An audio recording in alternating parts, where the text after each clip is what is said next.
What's up, guys? I'm back for part 2 of the reaction. I'm going to be dividing this up into 3 parts, so I'll probably stop around the 2/3 mark, wherever that is, if I can find a good spot.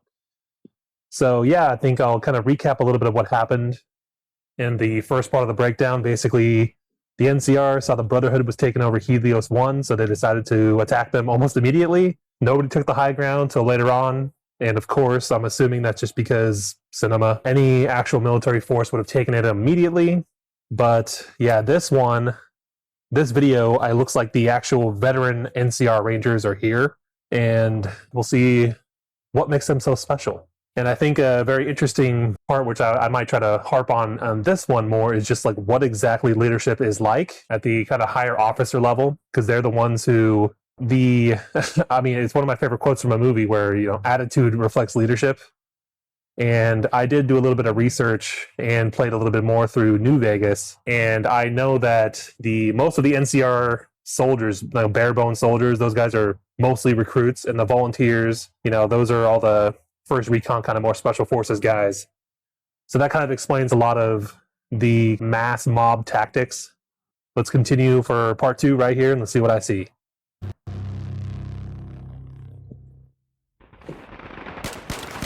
Let's finish them. Keep going. Go, go, go.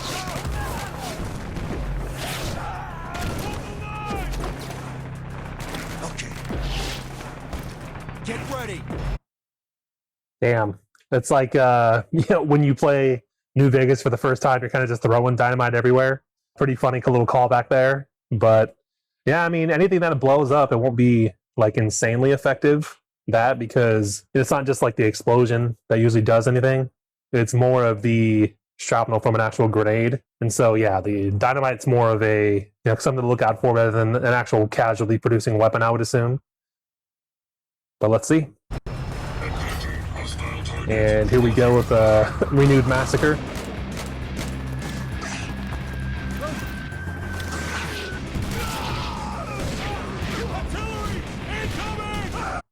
I think the most impressive thing about that thing is that regular mortars, you actually have to do what's called bracketing usually, but you're usually, you know, you're at a smaller or a much greater distance usually.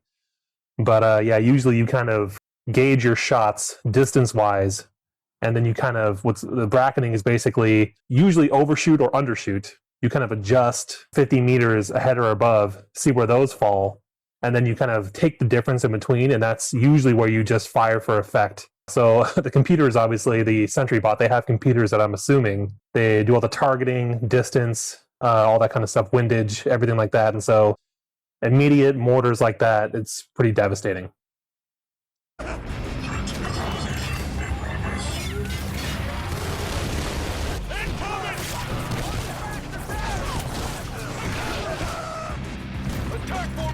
Yeah, I'm kind of curious. I don't remember how they take the Sentry bots down. They obviously do, but I'm curious if those rocket launchers would do anything to them. They are basically, they describe them as anti-tank, but they don't look like they... I'm curious about the penetration, I guess is what I'm trying to say. Because yeah, for the Sentry bot, if you can just penetrate it all inside of them, any kind of electrical components being destroyed would, you know, be devastating to any kind of robot like that, I would imagine.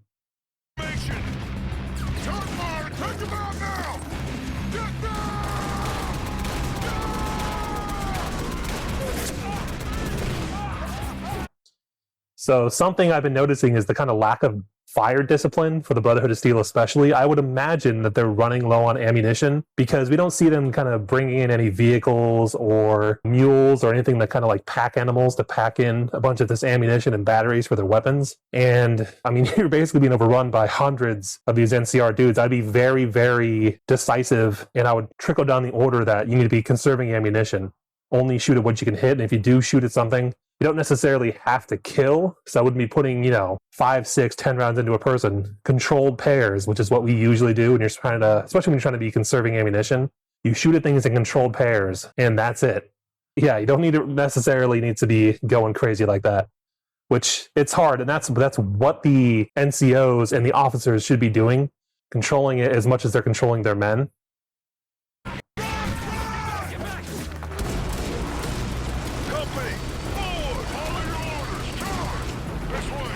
Interesting. So now they're going to counterattack.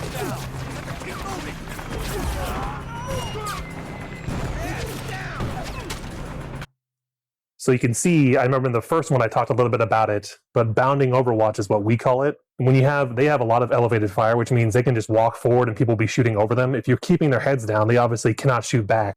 And then you can just walk right around their cover and it's over.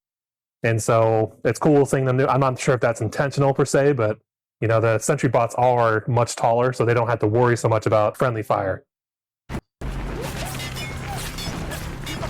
There you go. You walk behind your mobile cover there. And that's kind of the issue with...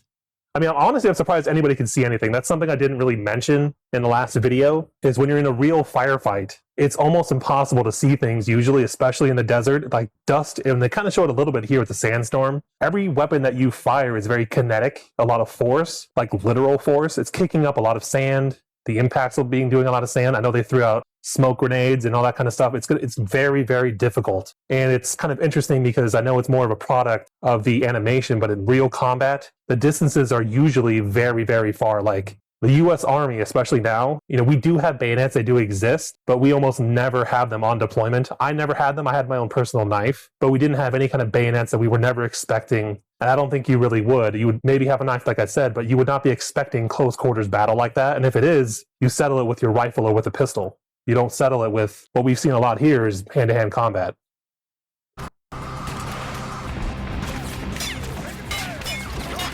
Yeah, man-sized cover kind of sucks. It'd not be fun to be the guys behind there. That's interesting. So the entire force is basically moving out in one giant clump. There's no attempt to kind of hit at the flanks or whatever. The main force is falling back. I'm surprised they wouldn't try to... those snipers are killing them quite literally. I would be going after them more so than the main force. They're not as big of a threat, it doesn't seem. Yeah, anybody would do the same thing. That's a kill zone, you gotta get out of there. Completely logical.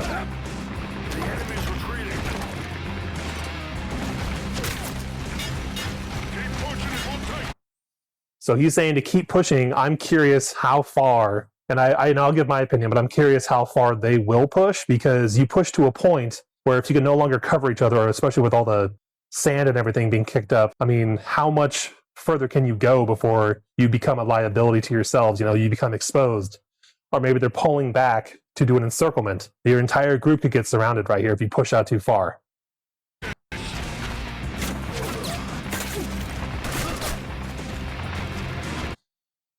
I'll comment on that. So everybody kind of assumes that the Geneva Convention binds the U.S. military in a very, very specific and very literal way, where we're supposed to take prisoners and wounded and all that kind of stuff. I'm not going to say anything too bad about it, but I will just say we were basically trained as you assault through a position after you've kind of done most of the damage. If anything moves, you assume it has a hostile intent and you basically double tap it. So from an actual US military kind of perspective, that's not far off. We would go through on an actual line and we would do the same thing. We'd be stripping them for their weapons, and every person that's not there, that's a person you don't have to treat later for medical, especially in this scenario. You have very limited resources. You can't spare them on POWs. The enemy is breaking through with war machines. Our main force is retreating. Anti-tank company has been overrun and is unable to retreat. What? Enemy heavy armor is breaking through the lines. What?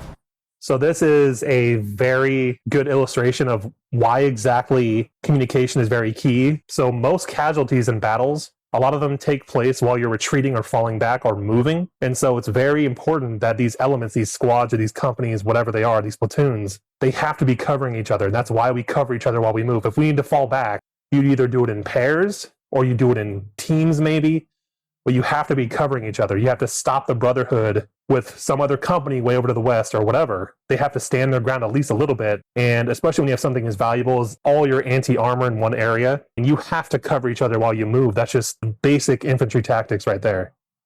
Heavy armors. Nature, you didn't say anything about enemy heavy armors. Our scouts didn't report anything like that. They were probably inside of Helios 1.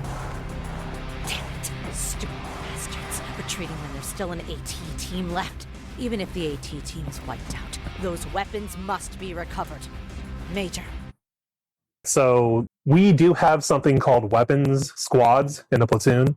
That's usually two, and well, when I was in M240 Bravos, they basically are light machine guns and medium machine gun teams. We kind of disperse those teams throughout the platoon. Same thing with companies. If you have, for some reason, and I don't know what their organization is, sounds like they have an actual like weapons company, you would distribute that throughout movement or whatever, because it's exactly because of this. If they identified there, which they did, that's the only place where the anti-tank is at, that is the priority for the Brotherhood of Steel Knights right there. Or for the Sentry bots or whatever, and you lose everything. So it seems like, the hindsight's 2020 here, Monday morning quarterbacking, but I don't know any military that doesn't really, modern military, Western military, that doesn't spread out their weaponry. We'll see. I'm taking command of this operation. Yes, ma'am. I thought she was already in Tell the command. remaining rear line troops to stay where they are and cover the AT team to the end, and that anyone who retreats will be shot. So that's an interesting discussion there as far as like punishment for disobeying orders. I've never heard of at least a modern American unit executing anybody for cowardice or retreating or anything like that. The local leadership, team leaders on up, they have pretty good reign over their guys, and Western militaries tend to be very disciplined. And if they see a situation that's like overwhelmingly against their odds or against them, like they don't have the weapons or the tools to do it, we will generally either retreat or report the situation and request reinforcements, something. It's very rare. Like I said, I've never heard of it. If we were out in the middle of the field or in combat, my lieutenant told me to do something, whatever, and I said no, he's well within his rights to shoot me within reason. It's very contextual. He'd probably be getting a court-martial of some kind or an investigation, but I mean, that's not unheard of. But usually what you would do is they would just be sent to Leavenworth or whatever. You'd be sent to military prison. UCMJ is what we call it.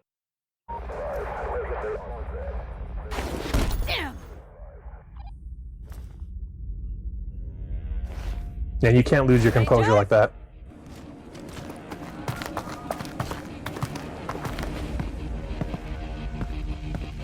You got these Chads in here. Colonel. This is an emergency. The front line's been overrun by enemy war machines. Both flanks have fallen back, and the first recons are retreating. In the process, our ATs have been surrounded. We need to save them. At the very least, we need those weapons. Think you can do it? We'll do as much as our squad can. Just need fire support. So I think an interesting question to ask would be, what exactly makes a modern soldier elite exactly? It's not just the training and equipment and things like that. It's also the mindset, discipline especially. And so any kind of special forces soldier that you see, U.S. Army Special Forces, Green Beret, Navy SEALs, Delta, they just got done capturing Maduro. They could teach, and that's kind of what Green Berets are supposed to be doing. They could teach anybody the basics of infantry combat, and that's kind of what they do. They've mastered the basics, and then they also study their enemies. They're usually given the best equipment that whatever military can get, and them being on the battlefield is basically a force multiplier. And so in our military, the U.S. Army, I'll use the Green Berets as an example, they are exactly what I would define as force multipliers. They basically get dropped into a country and they get to train locals, but they also have the ability to call in kind of air support, artillery, whatever. They could call in stuff from naval support, naval assets. They kind of have the knowledge base of how to bring all these different mixed forces to bear. And so the NCR, I don't remember these guys in general. I know they're going to have great equipment, armor, whatever. Obviously, they look cool too. That is a part of the military too. We call it tactical sexy. Yeah, these guys will most likely have a very good understanding of the Brotherhood. They'll have the exact tools required to counter that threat, and they'll have extremely good discipline. Move troops to those positions. Bring the weapons. Understood. The weapons. Super mutant. Interesting.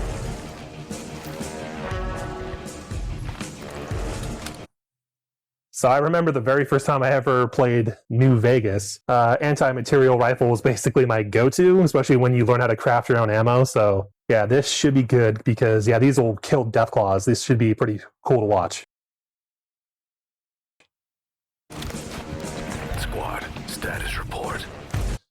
Also, it is kind of interesting that they, and I know this is probably just for the animation because they want to show who's talking exactly. These guys are all wearing helmets.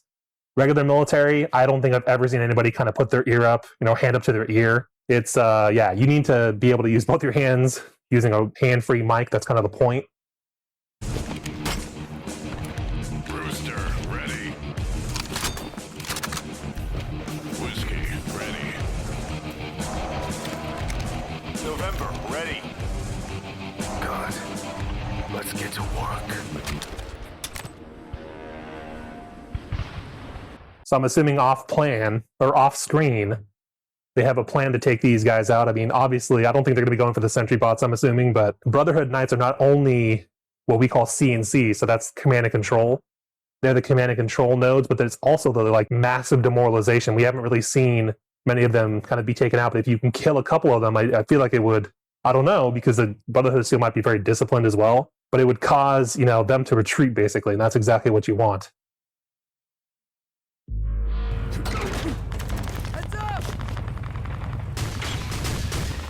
I love the detail of them reloading. Very rare to see that.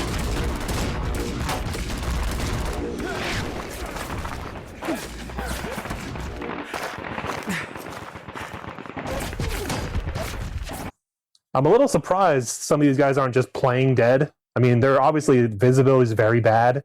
And if you're trying to retreat, I mean, nothing wrong with basically laying down and pretending to be dead until these guys kind of, get out of there. They're definitely trying to push forward, and they'll walk right by you most likely. They're kind of shooting everything that moves. God damn. Decoy team, get ready.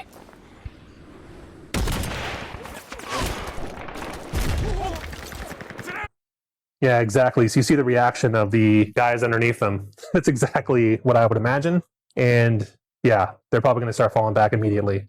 That's kind of the danger, too, if they pushed out way too far, probably. I don't think I can see the building back there.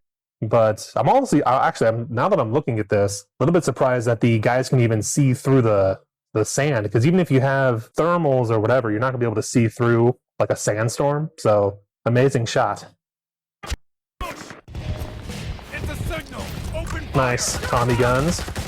Grease guns. Another enemy attack from our sides.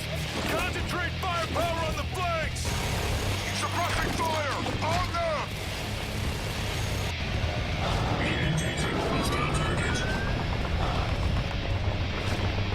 Friendly approaching.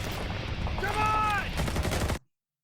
So I'd be very interested to see what kind of sensors or who's controlling the Sentry bots. I'm assuming they're not just kind of remote. I'm assuming somebody's controlling them. And the sand, it makes it kind of weird because they have to be able to shoot.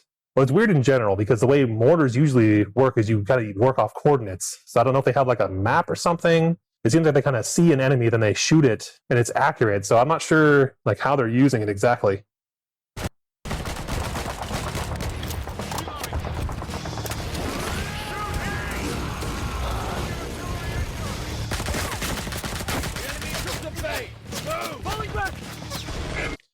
Also, this is definitely just super minor nitpick, no big deal. But it's everybody who's firing a weapon, basically, they all kind of have unlimited tracers. They're not used except for every 4, 5, 6, whatever. I think every military is a little bit different. But tracers are basically, they're only used on machine guns usually. The miniguns and stuff, that does make sense because when you're shooting with the naked eye, you need to see where your rounds are going. You're not going to put your face down there and aim down the sights. You need to actually have your whole strength and body behind it. But the only reason I bring it up is because if you are using tracers, if say this was a normal battle, they were using tracers the entire time. I mean, you're giving away your position like that through the smoke and everything. So it just isn't the way it is. But like I said, it's all for the cinema. Everybody does that. Cool, look at the mortars. It's begun. All units, fire at will.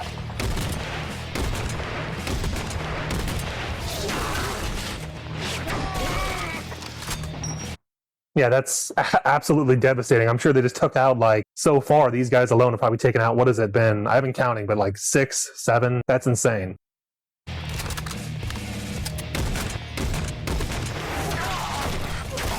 want to go back really quick.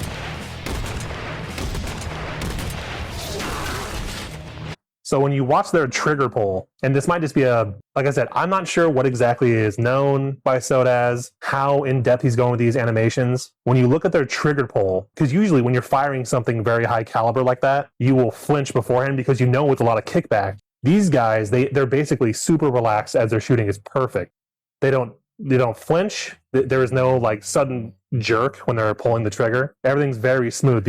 Everything's intentional. It's showing how elite these guys are. I mean, you hone this for hours, days at a time. Your trigger pull alone, your breath alone, all that kind of stuff.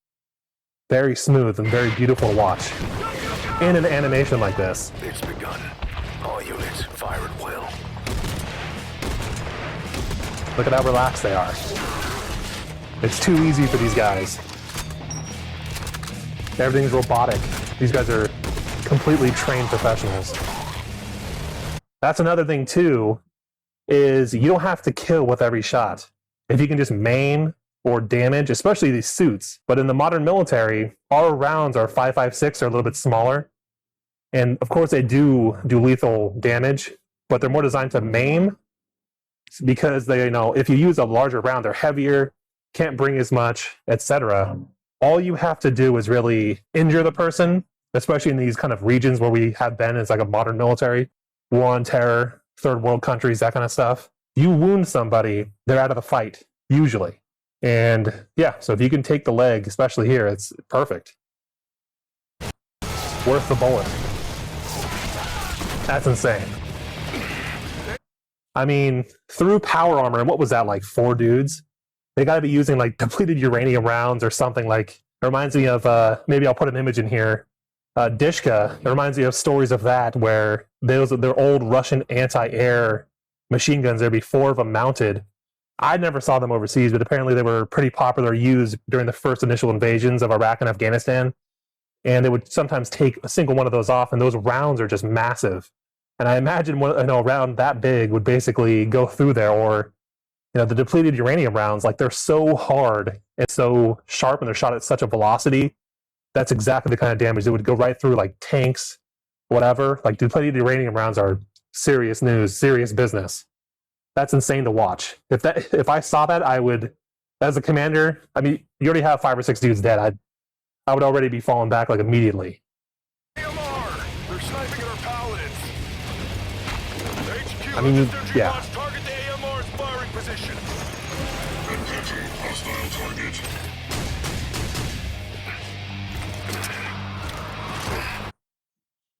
So I'm kind of curious how he spotted that. If he was just, usually people don't see the mortars, they hear them, and by the time you hear them, it's kind of too late. So he knew they were on the field. It's not impossible. He must have been watching them or seen the muzzle flashes or something. But yeah, I find it a little bit hard to believe that he kind of saw that in a desert sandstorm. A little bit unbelievable, but hey man, it's all good. You should, either way, as a sniper, especially in that situation where they know you're kind of up there, you should be taking 1 or 2 shots, then what we call displacing. Not crazy. We've been detected. Squad, move locations after taking a shot. I also love the kind of weight that they show the weapon. He's not a super soldier. He's carrying it. It looks extremely heavy as he's running. I love that detail.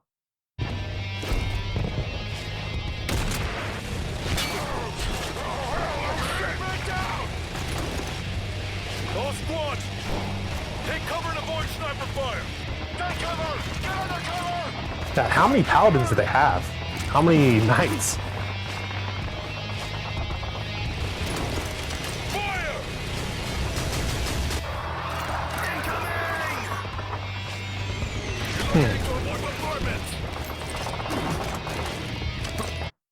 So this is one of the reasons why I said when, even from basic training, I don't know about it anymore, when I went to basic training, like I said, we were taught to basically, as you move through an objective, after you've kind of, nobody's standing, we'll say, YouTube safety, anything that moves at all, even if you imagined it, you would still double tap every single thing because you don't know what's alive, what's not, what's a threat, what isn't. This is exactly what happens when you don't double tap everything, and I don't blame these guys for not being able to. Obviously a lot going on, but the AT should have been the massive priority before they even knew the Rangers were there.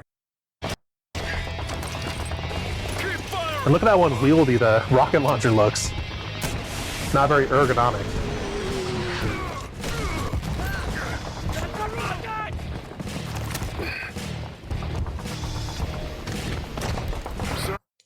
So something kind of interesting, which they don't show very well here because they seem to view their armor and everything, the Brotherhood does, as cover in itself. And there's not a lot of cover as you assault out, but I'm honestly a little bit surprised that they're not in cover at all. Like they don't put because they're the most effective weapon. They all have line of sight weaponry, small arms. The mortars are the most effective thing. I'm a little bit surprised. I don't know what the range of them is, but why not put those in the back or on?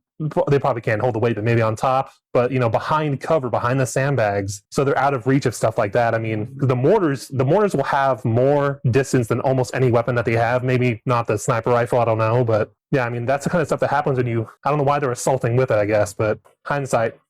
Are you all right? One sentry bot is down. We must fall back. I think they have 3, if I remember correctly. AT team secured. Falling back. Commander down. Retreat. Fall back. So you kind of see the difference between how they retreat. Rewind it really quick. Down. We must fall back. AT team secured. Falling back. Commander down. So they basically go back without firing. They did have guys pointed toward there, but I would still be firing just to keep people's heads down. In comparison, the Brotherhood of Steel are laying down fire as half of them retreat backwards. So you can definitely tell who's better trained and who's more disciplined. Fall back.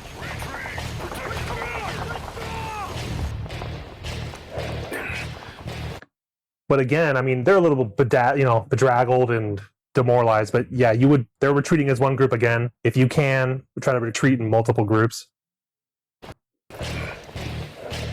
That's going to give the Brotherhood some food for thought right there. So let's see what they got. They got Buff Out and a Stim Pack. Is that a Stealth Boy? I totally forgot about those. I mean, Stealth Boy would be pretty useful right here. Kind of forgot they existed, not gonna lie. We're outnumbered and at a tactical disadvantage. You must make a decision now, Elder. So I have no idea what this guy is gonna say. I don't care what your goal is there or whatever. I mean, to me, it looks like they lost like half their dudes, if not more. You gotta leave. You gotta punch a hole through and get out of there. You cannot stay. Let's see what this scumbag says. Are you planning on making the noble sacrifices of our men meaningless? It is our mission to safeguard technology.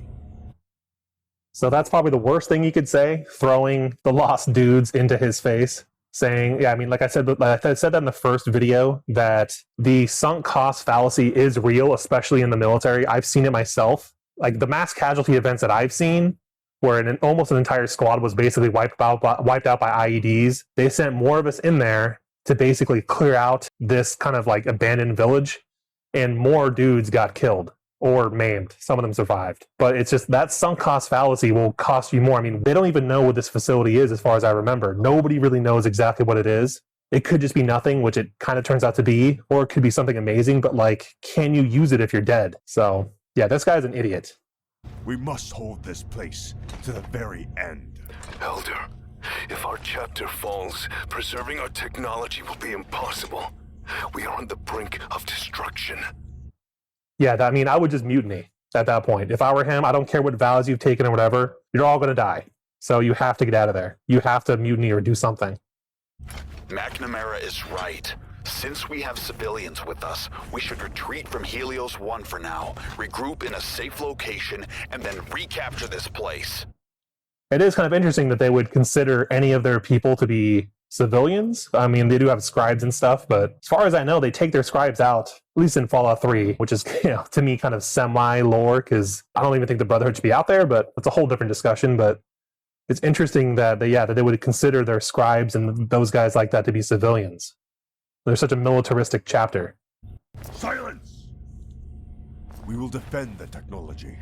That is our top priority. Dismissed! Yeah, I mean, mutiny, basically. No one's out there. No one's going to know. Just tie him up and leave him there if he wants to stay there so badly.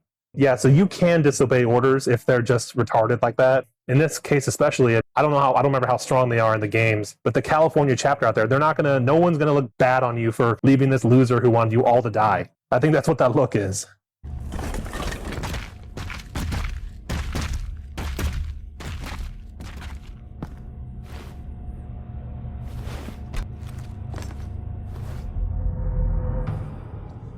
I do remember, doesn't he disappear? So he uses the stealth boy and runs away. That's like insane. Like I said, I do not remember what happens with him. I just remember there's the power struggle between the two. I think it's like a scribe and a paladin, and probably McNamara there. But yeah, I do remember there's those two vying for leadership when you kind of find the bunker. But goddamn, that dude brings his guys into a buzzsaw, then just deuces out with a stealth boy. That's crazy.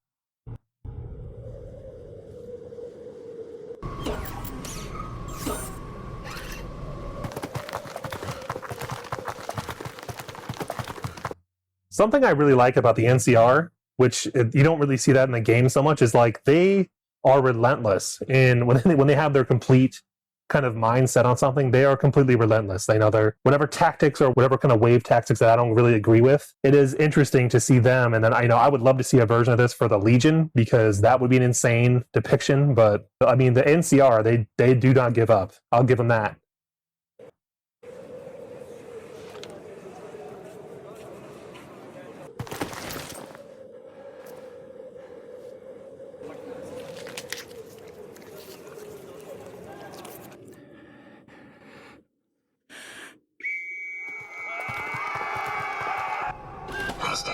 I never understood the whistle so much. That's more of a World War I thing, but like obviously letting them all know you're there. But yeah, it just seems like kind of useless, especially in this scenario when you're kind of trying to sneak in during the nighttime. Maybe I'm wrong.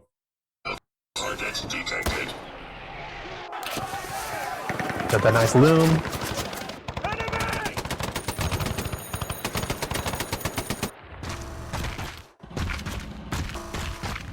How many enemies are there?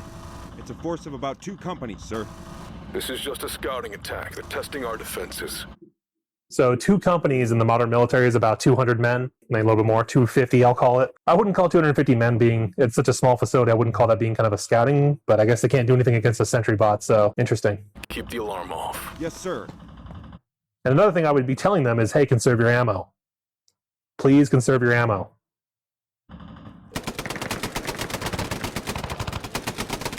Those bursts are much too long.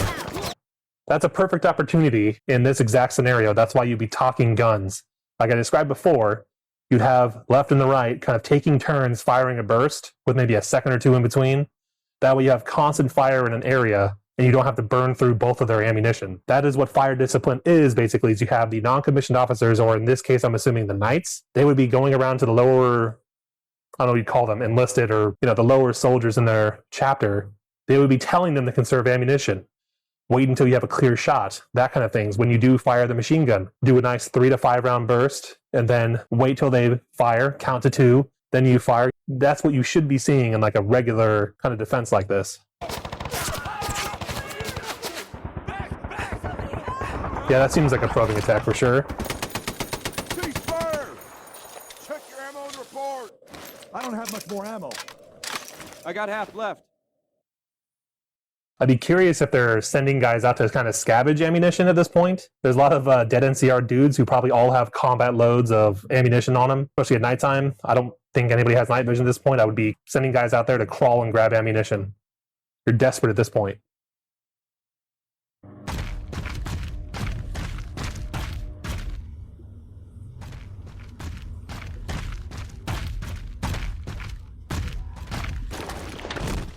So, what's the current situation? The NCR's night attack earlier this morning has just ended. There have been So if they have an M250 cal on the table there, which is what we use basically. I'm sure it's a different type of futuristic Fallout version, but I like to see the the Browning 50 cal on every single thing ever. It's one of the most iconic weapons of the US military. I'm pretty sure it'll be around for like the next couple hundred years. Pretty badass and very effective and very reliable. total of 3 today. Their aim is to deplete our ammunition reserves and bleed us dry. What's the status on the maintenance? That is very insightful, and that's pretty much the only way I could imagine the NCR would actually beat the Brotherhood in this case. So I will say my initial thoughts when I saw that this kind of situation was happening, as far as like the NCR wanting to retake this facility, I don't really understand what the rush is per se. You could just surround Helios 1. I don't know if there's any underground tunnels or whatever. I don't remember. But you could just surround them and just, surround them with snipers, make them starve to death, make them come to you. In a modern combat sense, as far as if you're only on foot, if you have vehicles as a whole, and vehicles and air power, it's a whole different ball game. If you're on foot, attacking is very dangerous. As you see, the NCR taking 100 casualties every time they try to go out there. But yeah, I don't know why they don't just surround them and do exactly this, but less aggressive, and just snipe at them, show them that you have anti-tank. That'll keep them from coming out. You can keep them at a distance and just starve them out. They only brought with them what they had on their backs, it looks like. I didn't see truckloads full of supplies. And even then, you have months. You could pen them in with a few hundred guys. As per your orders, we barely managed to keep the Sentry bots operational by replacing their depleted energy fuel with various other equipment. We've also deployed a few counter-snipers to keep an eye on the surrounding ridges. And due to ammunition shortages, the fire team's paladins have rearmed with captured light machine guns. All right. Nice. So they did send people out to scavenge. That's perfect. Should hold us over for now. So, you weren't able to get his approval then?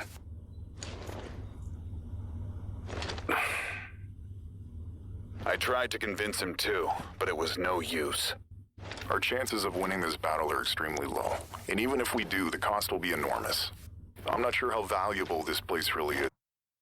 I mean, what would a victory even look like for the Brotherhood at this point? I mean, they've lost so many of their guys, and now the Brotherhood, or now the NCR knows that they're there. I mean, they won't just give up at Helios. They're going to try to hunt you no matter what. I mean, they should have immediately, as soon as they saw the NCR, maybe one or two skirmishes, they should have basically fallen either to high ground or back to wherever they came from, which might be problematic. They eventually do get away. I know that. I know that's how this ends, but we'll see how this goes. But what about our chapter's casualties? Over 60% of our forces, including officer-level paladins, are down.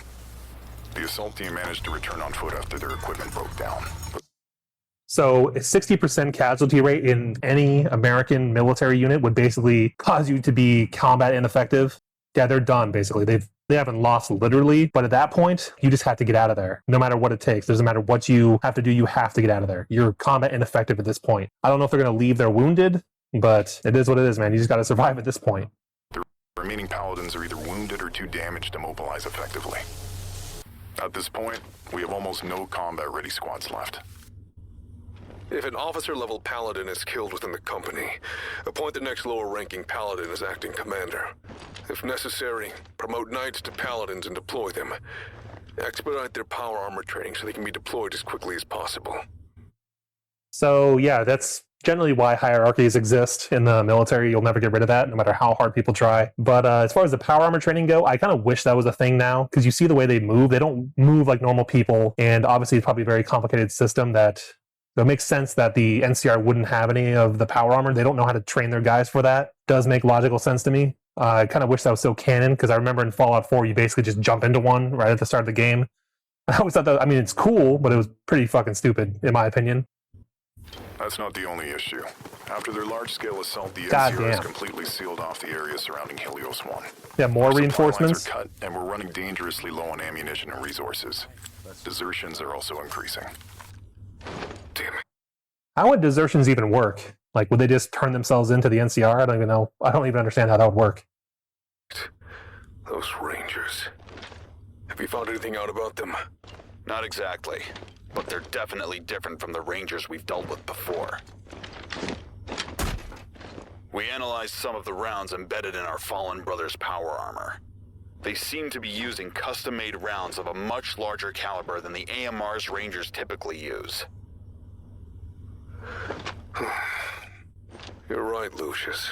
But even if they weren't here, fighting under these conditions is next to impossible. That's very interesting that they say that they've never encountered these particular types of rangers before, and it does make sense. If I remember my lore correctly, the desert rangers were the ones who were native to Arizona, and they were much more elite and more badass. And when they unified with the NCR rangers, obviously they became part of the NCR. So it does make sense that they would not have encountered them, but I don't know. It is interesting that they don't know them, but, you know, as far as like the NCR rangers, they know a lot about them.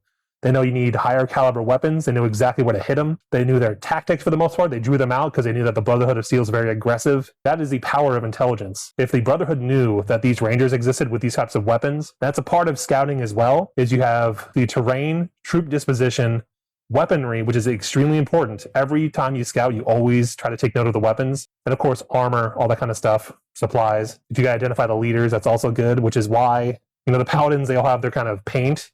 If you see the modern military, even the ranks we have on our uniforms, they're what's called subdued to make them less easy to spot in the field. So that's kind of a failing of scouting on the Brotherhood of Steel's part, but that's the leadership's fault for not sending them out there, not knowing the enemy.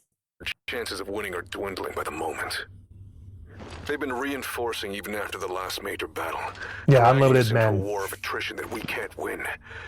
And here we are, trapped, unable to find a breakthrough. If only the Elder wasn't so stubborn.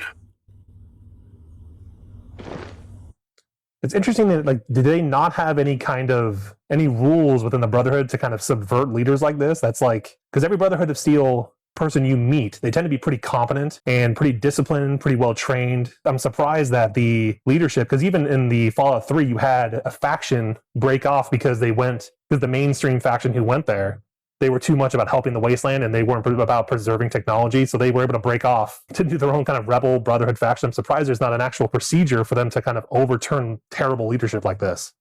Are the recon teams I ordered still being sent out? Yes, sir.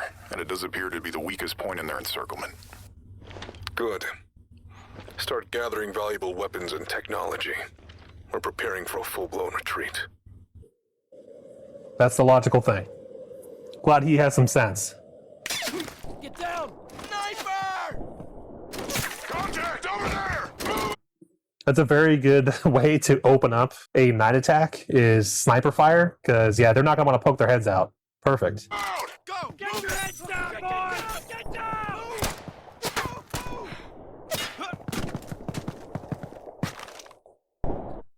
I'm curious if these guys have night scopes. I know they exist in Fallout, but yeah, they're kind of hitting these prop helmets easily. Sniper duels tend to be not very, they got to gauge the shot. You're weathering your shot depending on distances and all sorts of factors and everything. So your shots aren't always completely accurate. Interesting to see these guys basically hitting spot on, but they are probably first recon.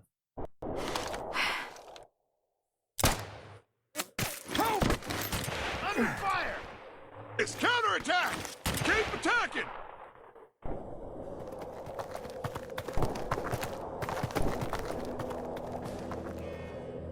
NCR camp with guards posted.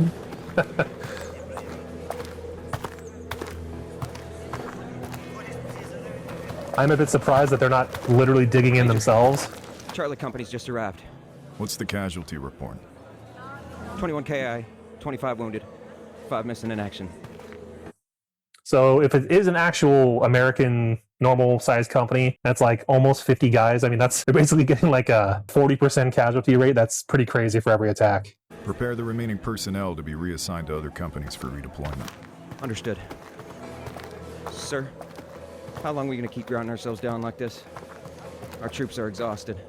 Reinforcements are on their way. Once they arrive, we're launching a full-scale assault. Colonel Moore is being cautious because we've lost most of our anti-tank weaponry. Well, I heard we suffered heavy losses during the last offensive, and not just anti-tank units, but entire battalions. That's affirmative. So a battalion tends to be 4 companies. If a company's about 120-ish, they've probably lost, 500, 600 dudes. Whatever they're, if they did lose an entire battalion. I mean, that's insanity. I don't know how many Brotherhood of Steel Knights there are, but yeah, they have a pretty good KD ratio. Some companies were completely wiped out. The objective this time is to reclaim Helios 1 using troops personally trained by Colonel Moore. Losing our anti-tank arsenal and needing outside reinforcements must have made her furious. I mean, if you're using not very well-trained troops and then you're surprised that they fail, why would you be angry about that? That's illogical to me.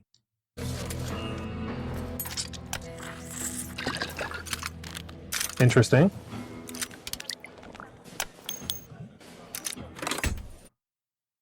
So they're making rad bullets. Pretty sick.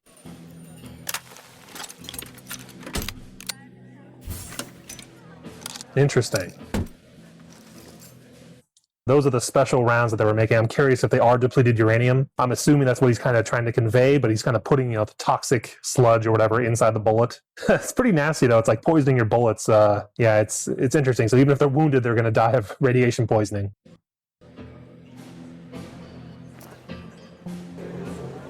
In any case, the assault will begin soon.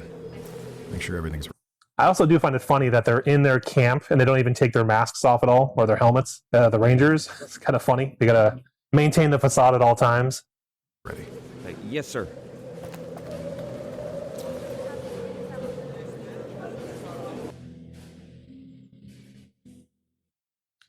So I think I'm going to stop it there. We're about 2/3 of the way through. Overall, again, amazing. I just have minor nitpicks here and there, but it's been very fun to watch. I mean, the kind of tactics they're using, the NCR is, they were born and bred to be facing off against a Legion. I would kill for SODAZ or somebody else to make an animation about the Legion fighting against the Battle of Hoover Dam, basically the first one or the second one, but obviously the first one we know more details about. And the second one's heavily influenced by the Courier. These two are just born for each other. You have basically wave tactics from World War I with, a few elite units sprinkled here and there against the Legion, who's just like, I would just love to see them, portrayed. They're easily my favorite faction. It'll be interesting. I'm curious what SODAZ will do next, but this was amazing. Very, very good.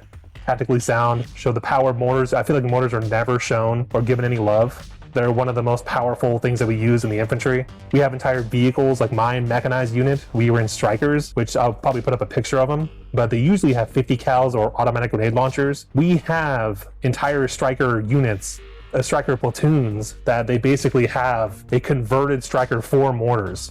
That's how important these are. We carry them there. We even have, you want a whole thing about Strykers, but Strykers are very modular. We have tank turret versions, we have mortar versions, we have command versions, and we have the regular troop carrier versions, which is what I used and what I piloted, what I had to maintain a lot of the time. They're fighting a different type of war here. It's all ground combat. There's no kind of artillery. There's no, it's just man-to-man. And so I could see why the NCR could take over all of the kind of West Coast there, in California especially, because they're not going up against they're not going up against power armor, actual armor, aircraft. They would get slaughtered by the Enclave or the Brotherhood of Steel. And so I really want to see them against the Legion. I know it doesn't happen, at least not yet. I'm not sure what SODAZ's next project is, but please God, be the Legion. So if you're still with me, I appreciate it. Thank you, and I will do part 3 pretty soon. Thanks, guys.